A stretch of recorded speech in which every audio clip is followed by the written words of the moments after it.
You are listening to This is Oklahoma, hosted by Mike Hearn, telling stories of Oklahomans and those that have made it their home.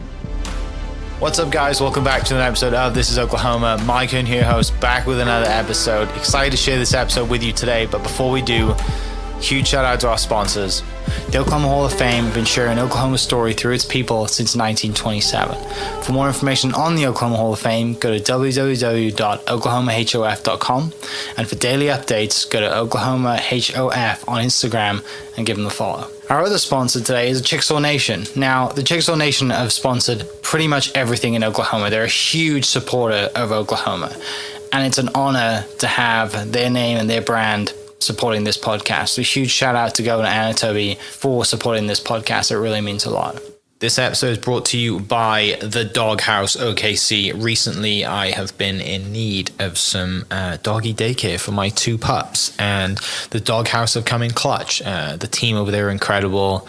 They've taken care of my two golden doodles, and so it's been an honor to partner with them on the podcast and share the love. Adding to that is the Doghouse, and so if you're in need of doggy daycare in the day or boarding overnight, they do grooming and other cool things too, but I've had a fantastic experience, and it's an honor and a privilege to share this with you too. So go to thedogHouseOKC.com and follow them on Instagram at thedogHouseOKC, and hopefully our pups will run into each other.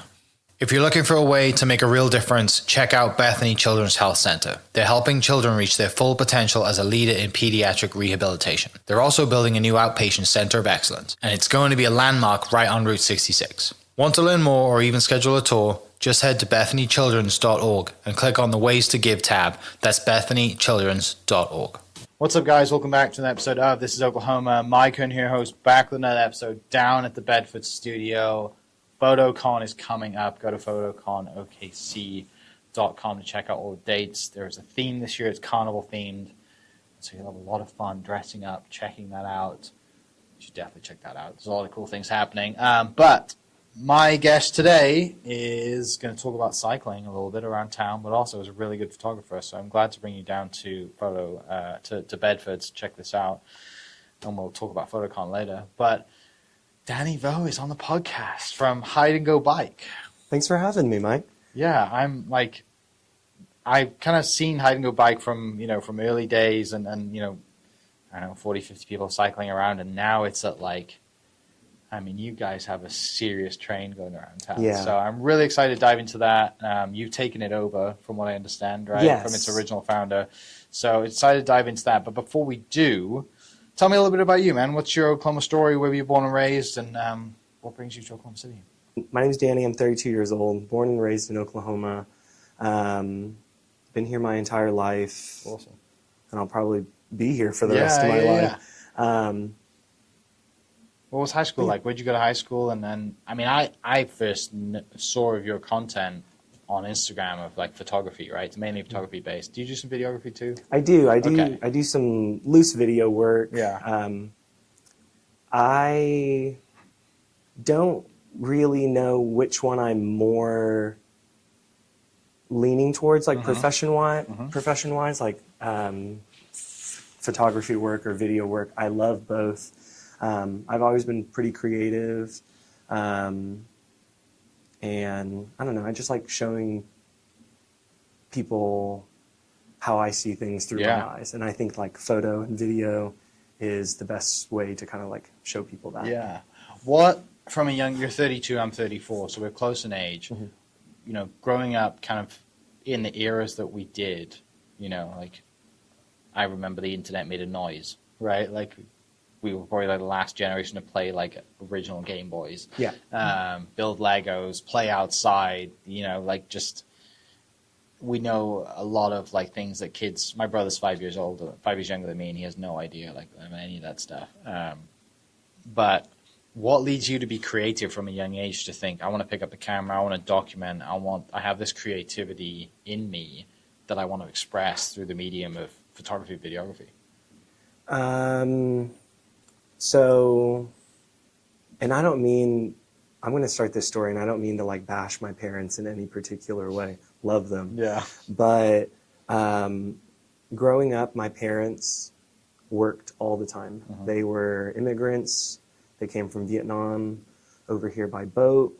Harrowing story. But they spent so much time trying to provide for me and my sisters, like the basic necessities that I didn't have like a lot of toys growing up and didn't have a lot of friends either. Grew up very sheltered.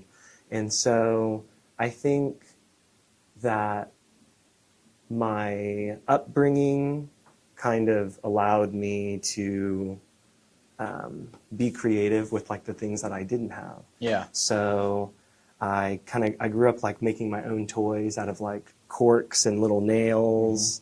And my sisters and I would just try to have fun with just like anything that we could get our hands on. And I think growing up, when you kind of phase out of having like playing with toys, I didn't really have an outlet to be creative. And it wasn't until that I kind of started doing work in like the social media world that kind of put, you know, a phone in my hand. And this is where I started, and still do a lot of work from. But yeah, I think when I started doing social media work, and then someone put a camera in my hand, and it kind of just went from there. Yeah. Yeah. What, so growing up, you have older or younger sisters? All older sisters. So you're the baby. Yes. Okay. Which is good and bad, right? Yeah. So you grow up, you know, tight-knit family, sheltered, close together, mom and dad are working all the time, you know, chasing that American dream, right? Kind of building a life for themselves. Yeah. And traveling over here with the whole family, you know, and you and your sisters to give you a better opportunity. When you're young, you don't really understand what is going on, right? And so have you talked to your parents about that story?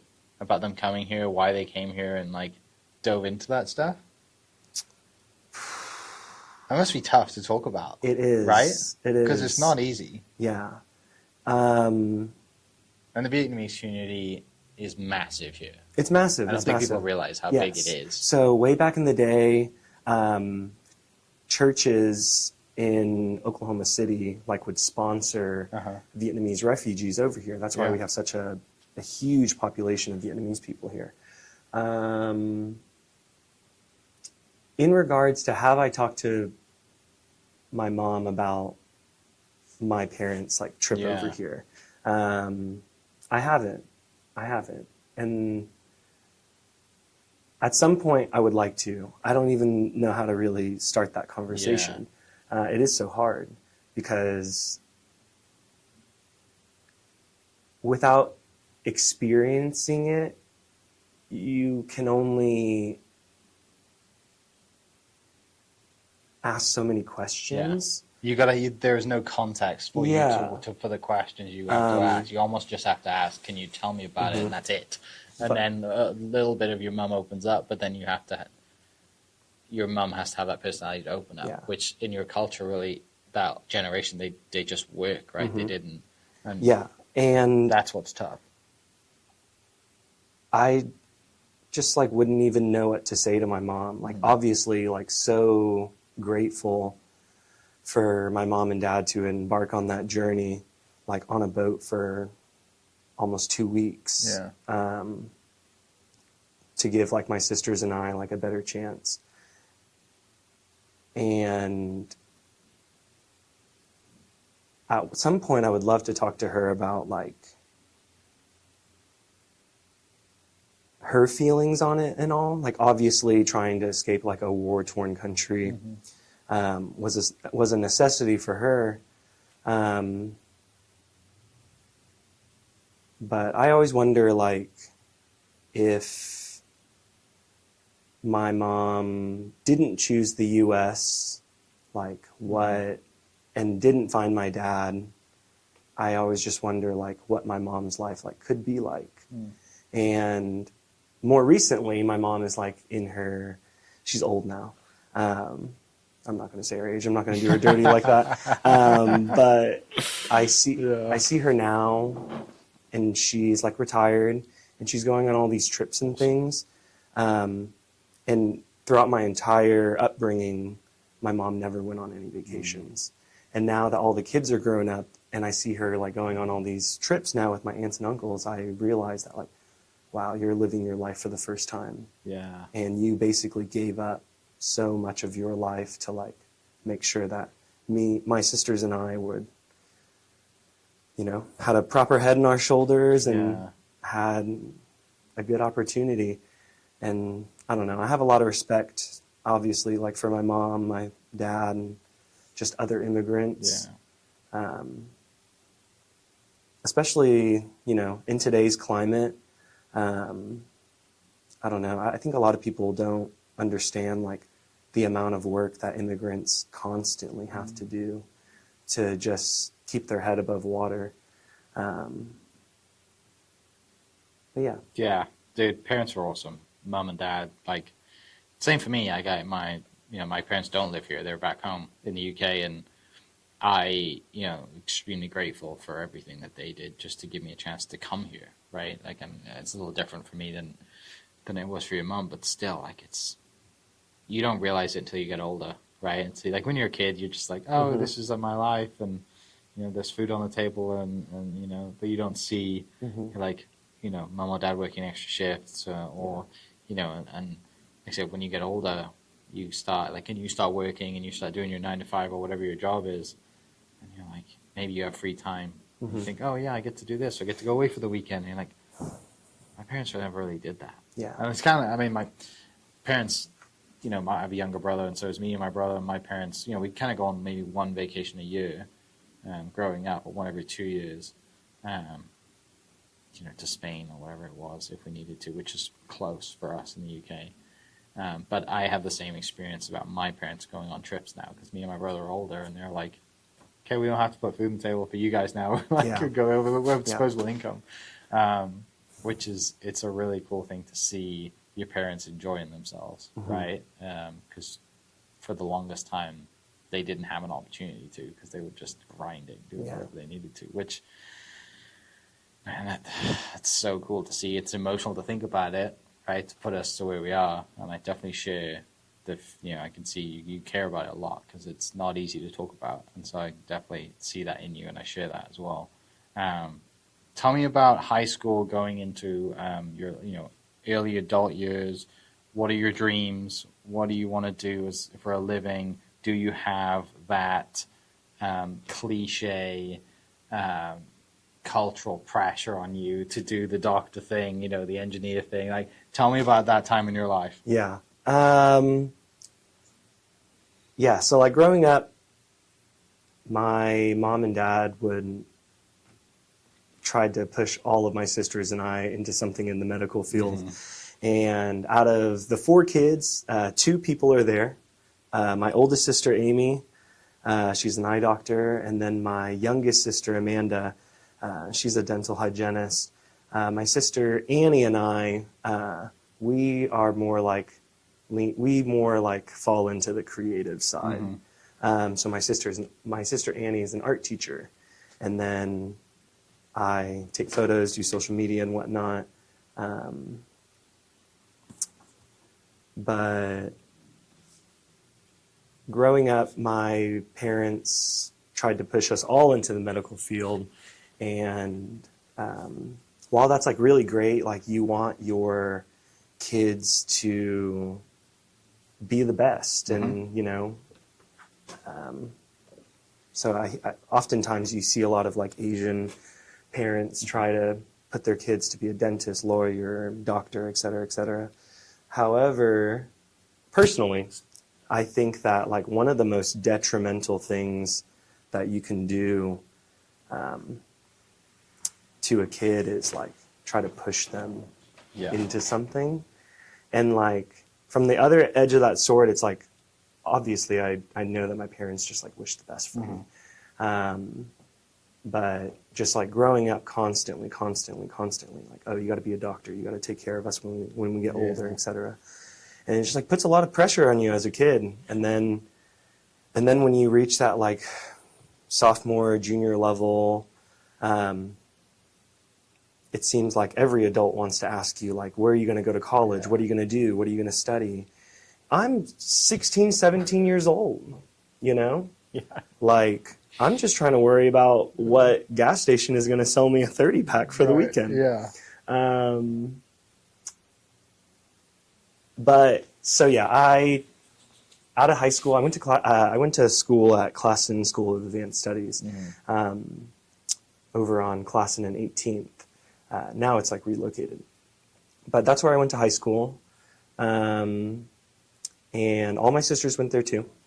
And after I graduated, I went to OCCC for a little bit, and then I went to OU for a short period of time, and I was like a pre-allied health major there. I was trying to study like sonography. And I quickly started realizing that I started getting into these higher level classes, and I was just like getting weeded out, just like very naturally from the coursework. And I realized that maybe this wasn't for me. Yeah. And so I took a couple of years off, traveled the world a little bit, came back, started diving into like social media work, ended up going to UCO, getting my degree in mass communications there.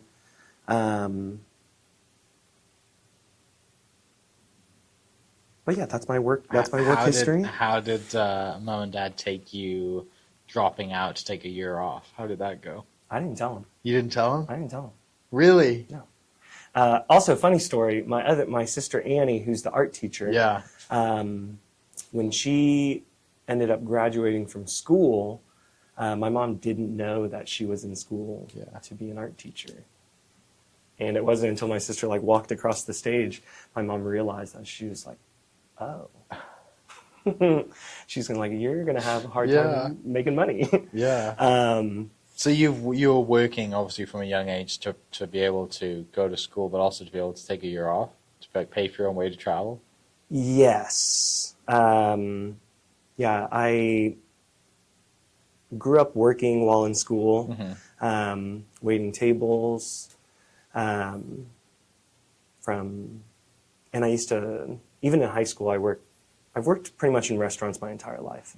In high school, I worked at the Metro as a little busboy. I've worked at like Psy, Packard's, and I've just saved my money. Yeah. And I think when I ended up dropping out of OU and just was kind of lost, and yeah, just kind of like bit the travel bug, forced several of my friends to go with me. Went to Japan for the first time. And I actually just got back from a trip from Japan, my fourth time going. I've backpacked across Europe with a couple of friends. What have you learned the most from world travel? That's a great question. I think from traveling, I realized how much I didn't know and how much I thought I did know about the world. And also like how, and maybe like unconsciously, like how self-centered I was traveling. And I think it's because I grew up over here that I was just, when traveling, you're only like, I was so worried about like myself, that I didn't bother to realize like the effect I was having on the places I was visiting, right? So like as an American and traveling, you don't really realize like how loud you are in public. And I didn't realize like I was disturbing so many other people around, or just like how much space I physically took up, like on public transit and whatnot. And I found that like in Western culture, we like prize our personal space. Whereas like everywhere else in the world, the amount of personal space is smaller. So yeah, that's something that Yeah. traveling has taught me.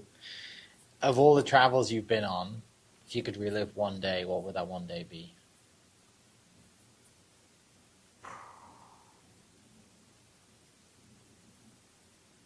Okay, so, and I only say this now because I can't do it. I can't I physically can't stay up past like 11 p.m. anymore. Yeah. Closing down a bar, haven't done it in years. Same.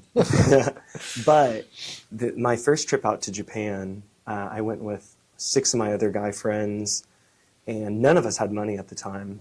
But every night we would stay out, miss the last train in Japan at midnight, so we'd have to stay out until 5 a.m. And those were some fun nights. And I miss them. I miss those type of nights because I like physically can't do it anymore. Yeah. Yeah. That's fair. And a little part of me likes to look back at that time and be like, yeah, I used to close down bars. I used to do that. I have done it. I've Yes. experienced it at least once. Yeah. Tell me about Japan. Why do you have this love for Japan, traveling? You mentioned being there. Just got back from your 4th trip there. What is it about Japan that keeps bringing you back? It's such a cool city. And there's so many aspects that make it up. And I actually just had a conversation about this the other day.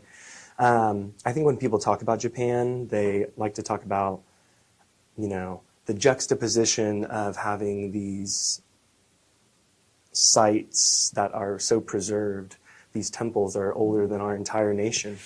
And you see the Japanese people preserve all these different sites, all these different temples, all these different like historical things. And then you also see how good they are at everything. Like you can look at a 1,000-year-old temple and then look up like above the horizon and see a 70-story skyscraper. And that like juxtaposition of balancing heritage and the future, it's mind-blowing. Like here, we'll tear down anything. Yeah.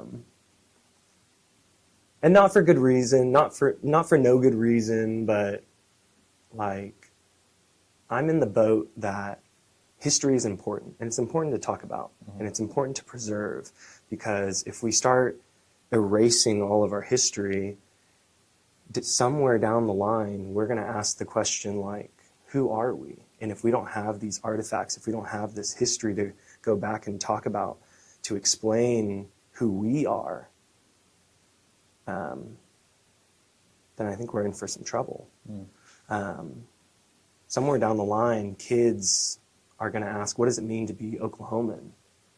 And they're going to open up a history book and there's going to be nothing. So. I agree with you. Growing up in the UK, I used to walk through a castle to go to school. Like, there's 5 castles in my hometown. Yeah, other countries do it so well. Yeah, they were there, and it's just, and the history is celebrated as well. Yes. And not to say the history isn't celebrated here, but it's definitely preserved back home and in Asia more than it is here. Yeah, for sure. And like the thing about Japan is everyone says like it's so organized, the train systems, yada yada yada. There's no trash on the streets. People don't jaywalk. And people talk about all these, and I have talked about it too.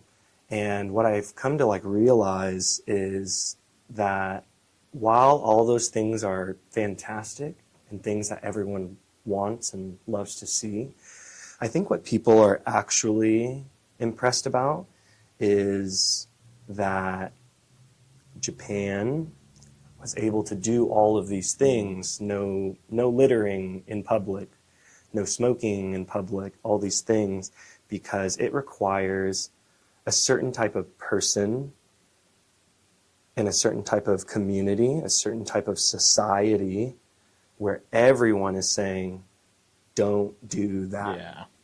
And no one does it. Yeah. And I think like you would be really hard pressed to group 10 or 20 people here and get them to all do something. Agree on one thing. Agree on one thing.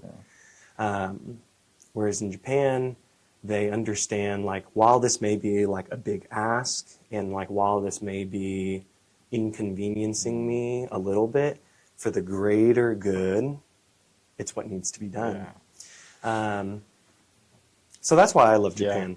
Japan's awesome. I've only been once. I loved it. When did you go? Back.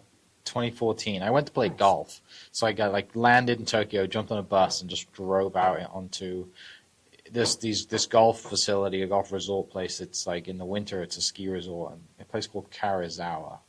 There's a huge mountain out there. It's not the famous one. It's a different one. And when we got here, I'd never seen a mountain that big. You know, we woke up in the morning and there was like a low cloud base, and you can just kind of see this thing off in the distance. It's just like, it was just like dark brown, like the base. I thought it was just like, I didn't know what it was. And then the sky cleared the next day, and I realized that like these 2 points like actually connected. And I was like, oh my gosh, this thing's huge. But yeah, I had a great time there. Food was great, but I was like just for golf, right? So I didn't get time to like go to the city, travel, experience things, which sucked. Well, you need to go back. The dollar's strong. Okay, so he loved to travel.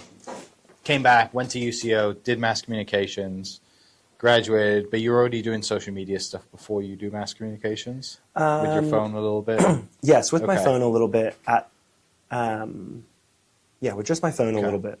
And so what is when you graduate from UCO, do you go work for an advertising company? Do you stay in the media world? Like, what is that before you decide to take over Hide and Go Bike, how does fill in the gap for me? Okay. So not a lot of people know this about me. Out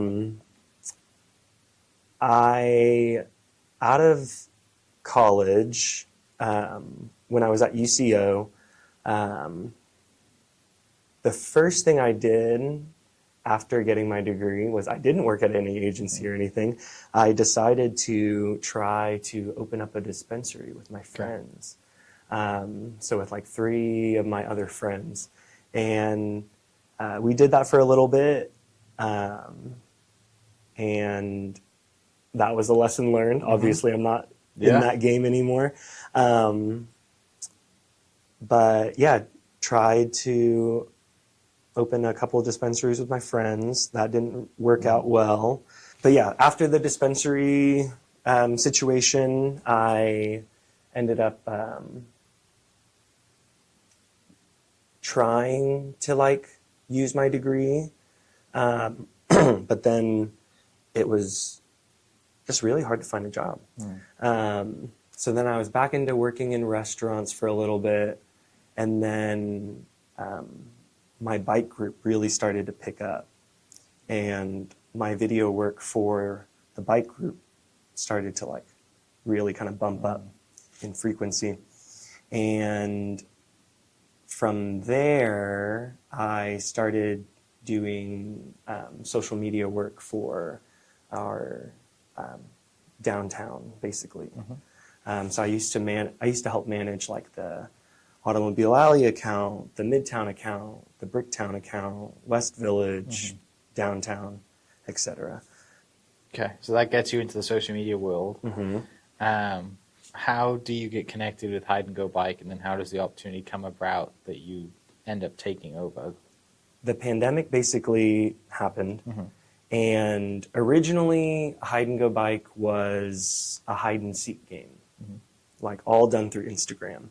So basically, you would just go on to the Instagram, see the last post, and you could say to yourself, "I know where that is." So you would get on your bike, try to go find that spot, take a little picture, send a DM to the account, and if you were the first person to find it, you got to move the spot, and the game keeps rolling. Okay.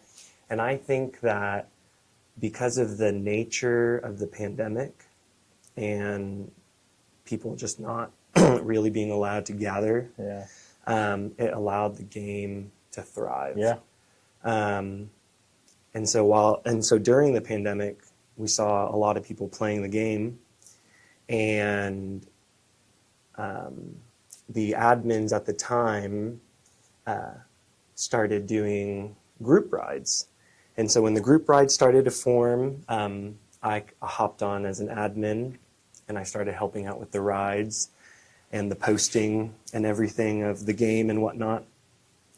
And after a little while, the ride started to grow. Yeah. I mean, our first year doing it, there was 12 people, maybe max 20 people.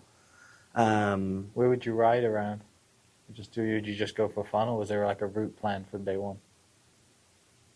There was a route plan. Okay. So when I hopped on, originally it was just supposed to be the same route week after week. Mm-hmm.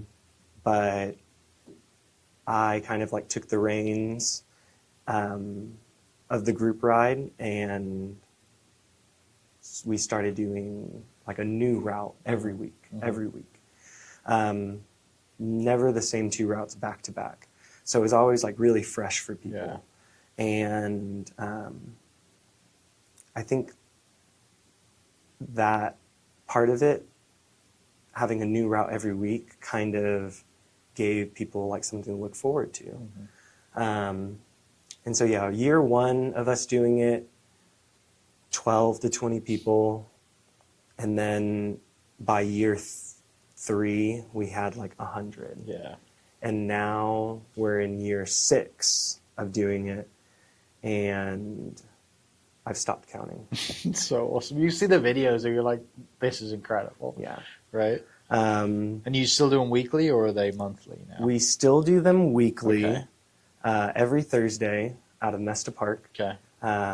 So I'll route a different 10-mile route. Mm-hmm. All 90% of the streets that we use are city-deemed bicycle routes. So if you're on the ride, you can always see little green signs that say bicycle route. And it's like a fun way to show people that if you're out having fun with us on Thursday with all these people, you should be able to do any of the routes Yeah. the other 6 days out of the week. And you shouldn't have to fear for your life doing it. Right. I'm not saying that like every street in Oklahoma City Sure. Yeah. should have bikes on it, but we have a lot of We have streets. options. Yeah, we have options. A lot of options. And the thing is, people don't know. Yeah. And so Hide and Go Bike is a really good way to show people the safest ways to commute Yeah. around town. May not necessarily be the fastest, Doesn't matter. but it's the safest. Yeah. How is it then, since you've been around it for a very long time, how has it evolved over time as far as community impact, raising awareness? You're a Lululemon ambassador as well, so that must have come out of it somehow. And then you talk about corporate partnerships aligning with that. How's it been? How's the history, I guess, of it for you personally? For me personally, it has been a trip. It has been a wild ride. At first, when I first started doing it, people would always refer to me as like the bike guy. You're the bike guy. You're the bike guy. And it wasn't always in like a good connotation either. Like sometimes they'd be like, "Oh, you're the bike guy. You're the bike guy who's leading hundreds of people You're the through guy my who kept, neighborhood." you're the guy who kept me at that light for an extra cycle." Yeah. But I have to say that like the bike group, Hide and Go Bike, has opened every single door for me, and I'm very thankful. It has helped me get job after job, and it has, given me some of my closest friends. I know a lot of people have this like same kind of story during the pandemic of like losing friends or like losing touch with friends. And I'm one of those stories. After the pandemic, I didn't have almost a single friend that I had before. And so during the pandemic, I like felt super alone. And the only kind of like community I had at that time was the game. And so I like leaned into it really hard. And I think that the old admins saw that and then asked me to come on. And then I just started pouring everything I had into it. And I think because I poured everything I had, it returned the favor to me. But yeah, it has gotten me jobs. It has gotten me partnerships, sponsorships. And so I'm really thankful. Yeah. Something so simple as going for a bike ride once a week is, and most of the time, the most simple things are the greatest things, right? Because people just, you know when you're going to show up, you know what time it starts. If you make it great. If you can't, then we'll see you next week. And people thank me every week. People come up to me, they'll shake my hand, they'll give me a hug. And I tell people all the time, like, I need this as much as you do. Like, this has opened up every single door for me. And it's free. And it's free. Right? Yeah. Just as you have a bike, come join us. Yeah. And over the years, like, people always ask me, like, Danny, why don't you try to make a little bit of money off of this? Why not? Well, I'm like, why? Well, the money will come from, it comes from it, but not directly from it. Yeah. Right? Yeah. Like to talk about jobs, partnerships. It's amazing when you do something for free that, like, people, think, oh, you should charge for this, you should do this, but that ruins the special side of it. Absolutely. Right? And then it puts pressure on it, but also puts expectation for people because Yes. then they're paying you for it. Yes. And if somebody doesn't like the route, then they complain about it. You're like, hey, this is free. Like, if you don't want to join, you don't have to. Right? And You're getting rewarded from it monetarily in other ways. yes. Not that was the goal, but you are. Yeah. Right. But yeah, it's given everything to me. Like,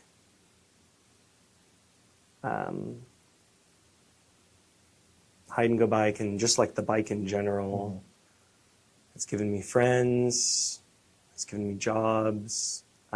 Has like led me to my girlfriend, and we've been dating for over 5 years now. Not So- to mention the physical benefits of cycling 10 Yeah, miles on a absolutely, Thursday. absolutely. And so, like, I in sit- 100 degrees. Yeah. So I sit here in front of you and like I say everything that it has given me, and so and I hope that Hide and Go Bike has given other people. I'm sure it has. Yeah. Yeah. Yeah, I'm sure you have a little interview with anyone any given Thursday. Anybody, you could pick them out of the crowd and then ask them, and they're going to give you some reason why they keep coming back. Yeah. Right? It's And not I- like you're in Lycra and helmeted up and typical cycling crowd either, which I think is a benefit to you, And I've been a part of that crowd and cycled a lot every now and then. Well, a lot for a while. Haven't cycled for a long time, but I did do it. And it can be looked at as very kind of like a little bit snooty in ways. Yeah. Right? Which every sport has its pocket. But, with what you do, it doesn't matter what bike you show up on, it doesn't matter how fast you go, no one's timing you, no one cares how fast you go. Yeah. Just respect the road and everyone around you and you'll have a good time. Yeah. Oklahoma has like a pretty good cycling scene, but it is tailored towards a more like serious riding. Yeah, your road bike type. Yeah. And at the time, there was nothing really like this for just like the average person. Yeah. Well, most people don't ride their bike after they like graduate high school. Yeah. Right? Yeah. Like they're like the amount and same for me. I didn't ride a bike until it was like a road bike and I was going out to go do 20 miles or go do 50 or whatever it was that I needed to do my training. And it was training. It wasn't like joyful. Yeah.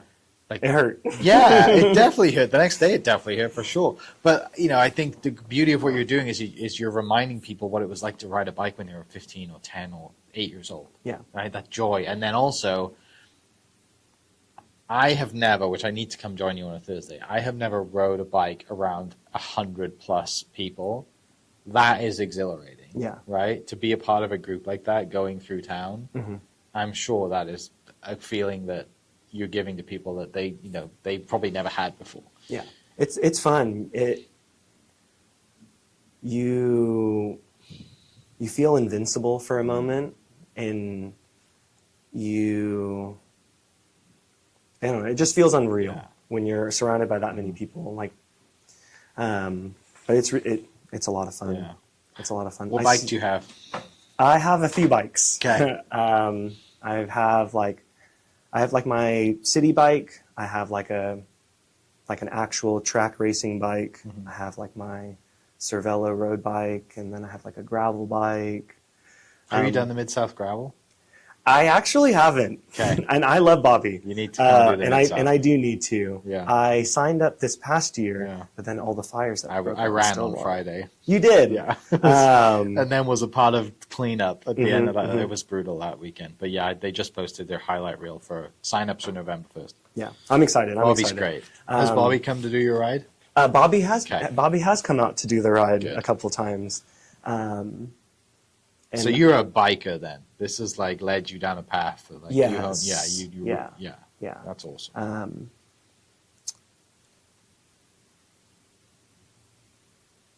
Yeah, I love it.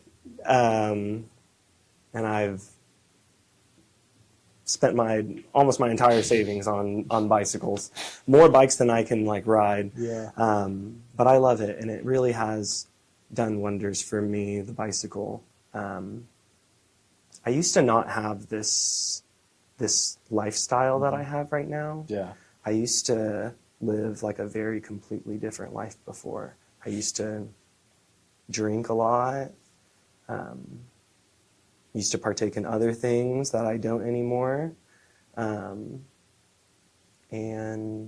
I don't know, I feel like I lived my life in such like a sad way than I do now. And I say that in hindsight. But back in the day, I like didn't have a community like this. I didn't know what community was. Yeah. And it wasn't until it was in front of me that I realized all the benefits. Yeah. And like I said earlier, my parents were like always working and whatnot.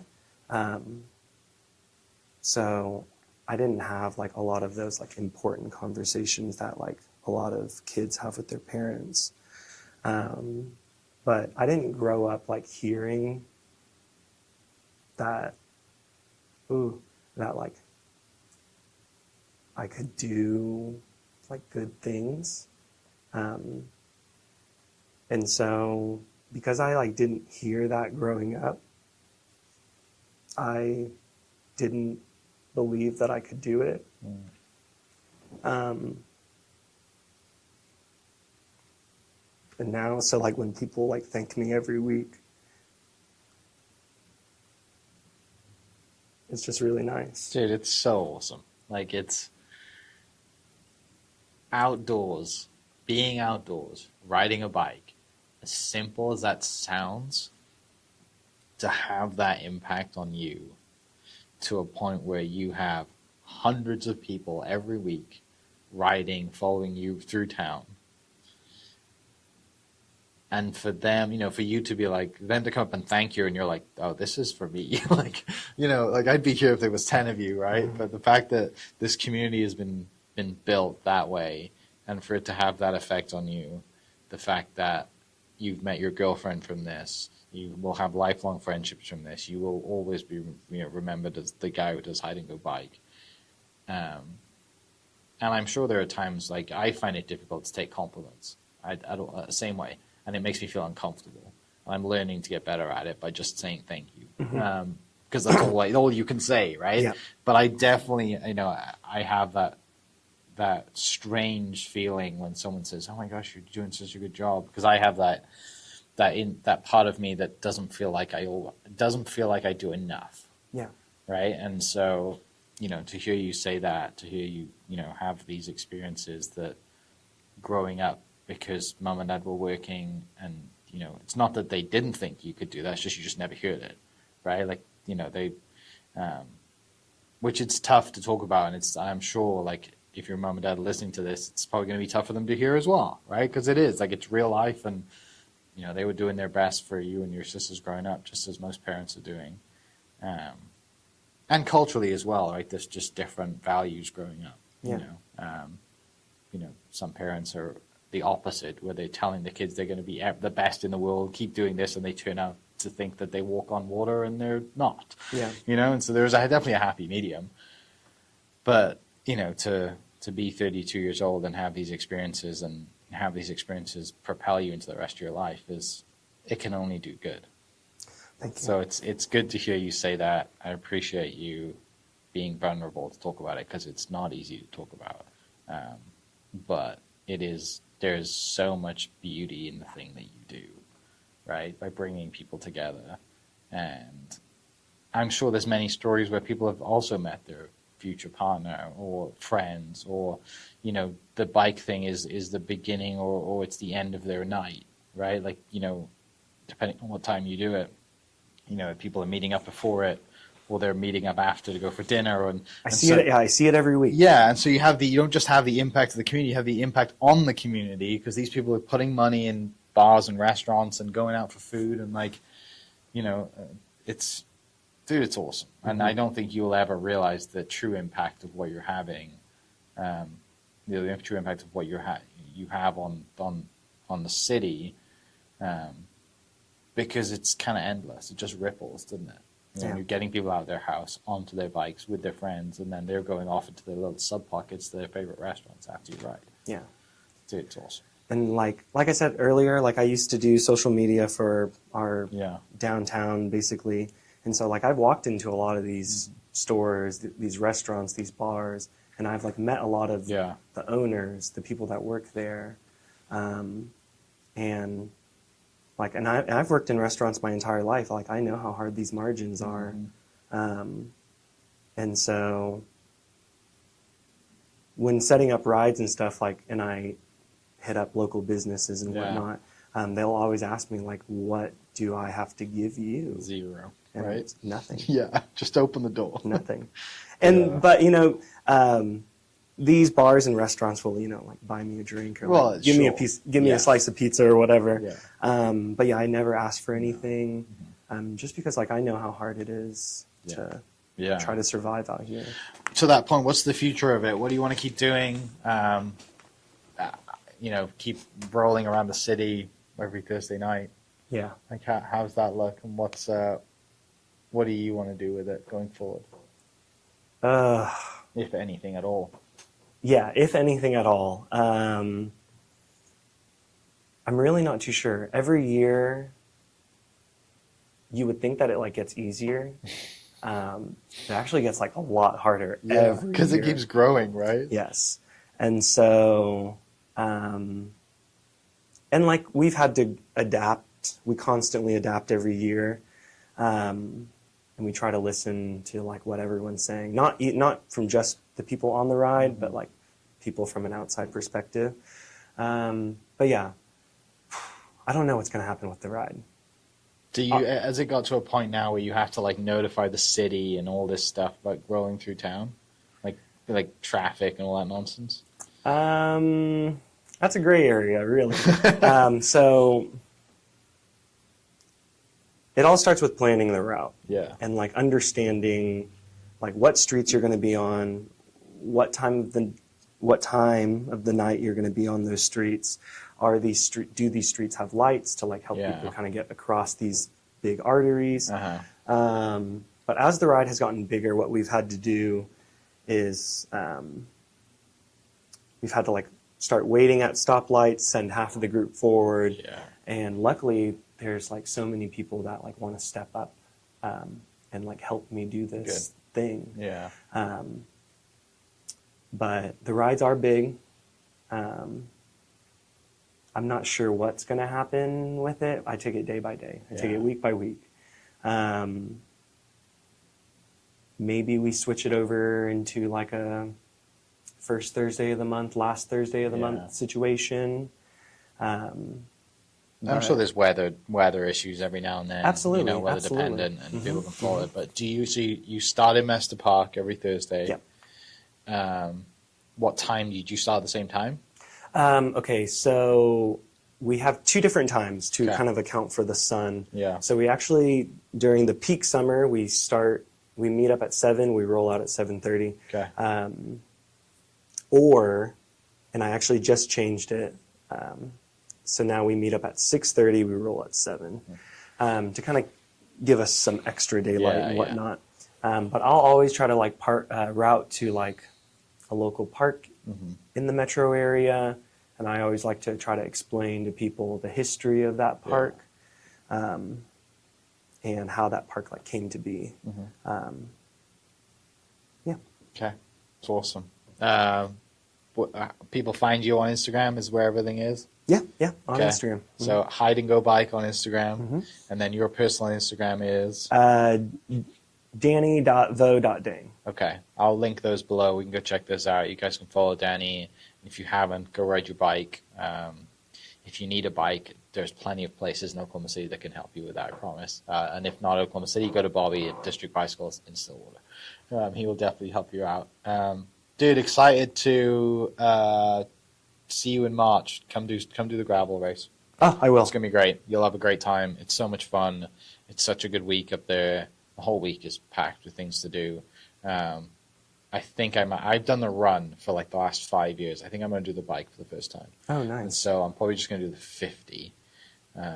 Which is Yeah, I want to do the But 52. I'm gonna do the 50 first Like- before diving into a 100-mile gravel bike race. I could do the 100. It would take me all day. Yeah, and people do take all day. Yes, and people do Yeah. take all day, and they are better than Yeah. me. But I want to do the 50. Do the 50. And the Yeah. reason is Bobby does such a good job creating this event. It's not even just a race, it's an event. Yeah, it is. And he does such a good job on putting great food trucks out there, putting great music out there. And so I want to be able to do the 50, cross the finish line, and Enjoy it. enjoy everything that like Bobby Be has. able to walk after it. Yes. Like if I do the 100, Yeah. I'm going. That's I'm what going home happened when I finished the immediately run. afterwards. I finished the run. I sat down. I couldn't walk, and I was like, I need to go lay down. Like I'm done. This is okay. Great idea. So we'll definitely see you in Stillwater for that. And for people listening, I'll link Danny's socials. You can go check that out. And today is Monday. This will go out probably on Tuesday next week. So you have plenty of time to ride on Thursday. I post Tuesdays, Fridays. And so if it doesn't go out on Tuesday, it goes out on Friday, you can ride the next. There's one every week. It's great. So awesome. Thanks for coming in. Appreciate you telling your story. Love what you do. Love the passion you have for cycling and being outside and bringing people together. As simple as it is, it's the simple joy of life that people need to do, even if they experience it just once. Come out, ride, hide and go bike. And we'll see you next episode. Cheers. Hope you guys enjoyed that great episode. Thank you so much for listening. As always, huge shout out to our sponsors, the Oklahoma Hall of Fame, sharing Oklahoma story through its people since 1927.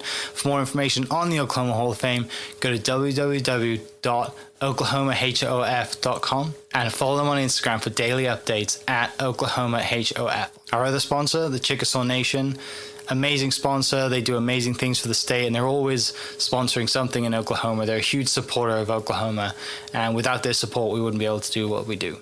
This episode is brought to you by the Doghouse OKC. Recently, I have been in need of some doggy daycare for my 2 pups, and the Doghouse have come in clutch. The team over there are incredible. They've taken care of my 2 golden doodles, and so it's been an honor to partner with them on the podcast and share the love. And adding to that is the Doghouse. And so if you're in need of doggy daycare in the day or boarding overnight, they do grooming and other cool things too, but I've had a fantastic experience, and it's an honor and a privilege to share this with you too. So go to thedogHouseOKC.com and follow them on Instagram at thedogHouseOKC, and hopefully our pups will run into each other. If you're looking for a way to make a real difference, check out Bethany Children's Health Center. They're helping children reach their full potential as a leader in pediatric rehabilitation. They're also building a new outpatient center of excellence, and it's going to be a landmark right on Route 66. Want to learn more or even schedule a tour? Just head to bethanychildrens.org and click on the Ways to Give tab. That's bethanychildrens.org. Thank you for listening. We are inspired by those around us and hope that you are too. Make sure you subscribe to this podcast on your favorite podcast platform and leave us a review so we can keep telling your stories. For more great Oklahoma content, follow This Is Oklahoma on Facebook and Instagram.